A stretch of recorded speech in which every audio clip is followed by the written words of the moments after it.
Cyber সুরক্ষা অধ্যাদেশ 2025-এর ধারা 18 অনুযায়ী যদি কোনো একজন ব্যক্তি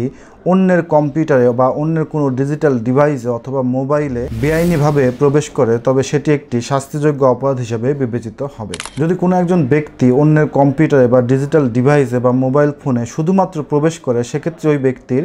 1 বছরের কারাদণ্ড অথবা 10 লাখ টাকা পর্যন্ত অর্থদণ্ড হতে পারে। যদি অপরাধ করার জন্য কোনো একটি ডিজিটাল ডিভাইসে বা কম্পিউটারে বা মোবাইলে প্রবেশ করা হয়, সেক্ষেত্রে ওই ব্যক্তির 2 বছর পর্যন্ত কারাদণ্ড হতে পারে অথবা এর অতিরিক্ত 20 লাখ টাকা পর্যন্ত জরিমানা হতে পারে। আর যদি ডিজিটাল ডিভাইসে হ্যাকিংয়ের মাধ্যমে প্রবেশ করে সেই